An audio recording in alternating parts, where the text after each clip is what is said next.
These days, Chris Ross hits the pavement 3 to 4 times a week. The rest of his time is spent right here as executive chef at Bristol Restaurant. Not an easy place to work when you're on a mission to lose weight. The way I cook, every time you add something, you sort of taste it because you know you're cooking in stages. Ross's weight loss journey began a few years ago. He was 327 pounds, working 12-hour days on his feet.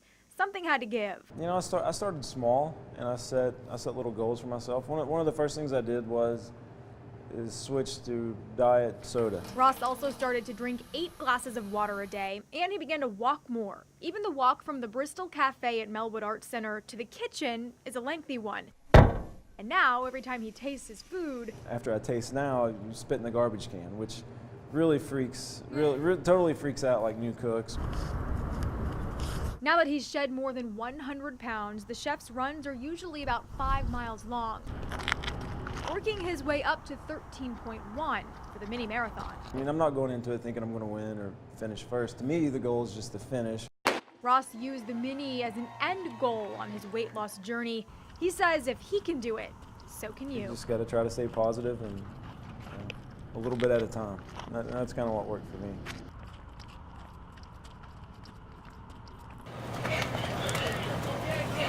Flames and heavy smoke began to tear through this condo building around 11:30 today, sending anyone living nearby into a panic. This is crazy because I know people that live in that, like right where they're coming out of. I know people that live up there. I'm panicking because they just said 7,000 block of Wildwood, and so that's my home, and I have 2 dogs in there, and I just had to get home to see if they were all right. Fern Creek's fire chief says a man on the first floor with special needs was attempting to boil eggs when the fire began.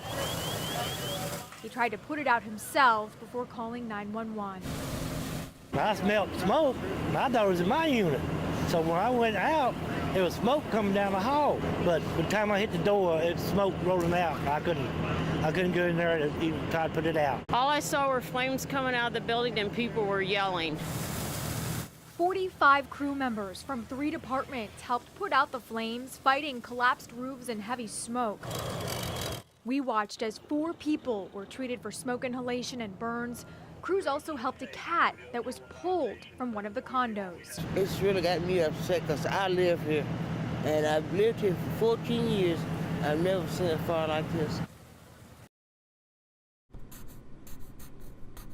We took a deeper, closer look at dyslexia and discovered it isn't about what you see at all. A lot of people believe that dyslexia is a difficulty in the visual system that causes them to see print upside down or backwards, and that's really not the case at all. Stephen McCrocklin is the executive director at Langsford Learning Centers in Louisville. He explains dyslexia is all in the brain. We know that people who have dyslexia have a differently designed brain. Part of the areas of the language system are just wired differently. So out goes what sound? Go. And in comes. Excellent. Good job, sir. McCrocklin says students with dyslexia need systematic, intensive, and explicit instruction to break through the disorder. Nolan Underhill, who is going into the 2nd grade, has been getting that instruction for about 4 months. He has trouble decoding the words and breaking down the words and the sounds. Nolan's mom noticed he had a decreased interest in reading. Then he made... And he seemed to memorize words rather than sound them out. Both are red flags, according to McCrocklin. Typically, the concerns that they have is this difficulty with spelling, that they might be able to spell words well for the Friday spelling test, but then later on they've forgotten those same words. And what we usually think of when we think dyslexia, the switching or reversing of letters, isn't really what's happening. Nolan and others with the disorder see the words just fine. The problem is they can't process and separate the individual sounds. I think it was such an insecurity that I wasn't aware of that he didn't want to have addressed and pointed out. McCrocklin says tackling the problem early, like Nolan's case, is crucial. Sue came home. His reading has already improved, and while some students seem to be able to erase the disorder, McCrocklin says traces are usually left behind. Those traces can look like a slower reading rate. It can look like difficulty learning a foreign language.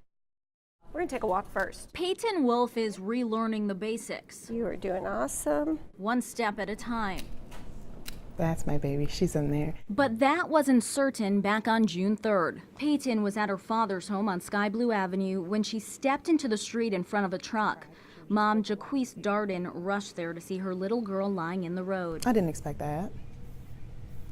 And it was a shock to me, you know, and then the police officer hands me like the shoe that got knocked off her foot, you know, and that's all I can remember doing is just like holding her shoe and just deep breaths, like, you know, like just keep breathing, keep breathing. Doctors diagnosed a skull fracture and shattered eye socket, among other injuries. They removed part of her skull and placed Peyton in a medically induced coma for 3 weeks to protect her brain. Jaquise waited. I got a lot of I don't know. Like, we don't know about her survivability rate. We don't know if she'll come off the vent. We don't know if she's going to be a vegetable. We don't know at this point. But Peyton did come off the ventilator. She was paralyzed on her left side initially, but regained movement. You could start to see signs of her personality coming back. I felt like she's in there. She just needed to kind of come out. 4 weeks ago, she moved from Corsair Children's Hospital to Fraser Rehab. Can you make a sunshine? Where her days are spent teaching her mind and body to do things it used to. I like that one. When she arrived here, she couldn't stand up, speak, or feed herself. All goals she's met in her therapy. Use 2 hands. The driver who hit Peyton didn't face any criminal charges. Police determined it was an accident. We've all driven through a neighborhood and some kid on a bike just kind of darted out in front of you, and that was the morning when you sat there and you grabbed your chest and go, oh my God, because you know what almost happened. He just wasn't that lucky that day. Let's push. Peyton's prognosis is still a bit unknown, but it is positive. She may still have some things about her that are different than they could or would have been initially, but she'll learn to adapt to it. Bear. That's a bear, a good girl. She's just such a miracle to me. They're starting to get rather tumultuous around here. A very strong tornado on the ground. Wind gusts estimated near 100 miles per hour. Towards Henryville. A very, very dangerous situation, possibly a deadly situation unfolding. All right, guys, so here's the deal. We just had a huge tornado come through. We're in Henryville, Indiana. Moments after an EF4 tornado barreled through southern Indiana, this red truck was in the center of the destruction. Tony Brock was behind the wheel, dog Princess in tow. There was just all kinds of debris flying in the air. I was in my truck, I hit my brakes, I covered my head and went down behind the dash, and it just rode it out. I thought it was never going to end.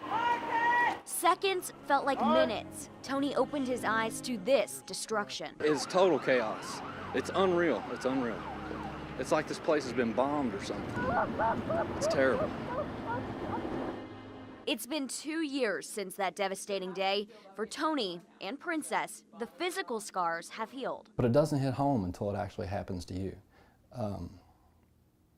We're not guaranteed another day.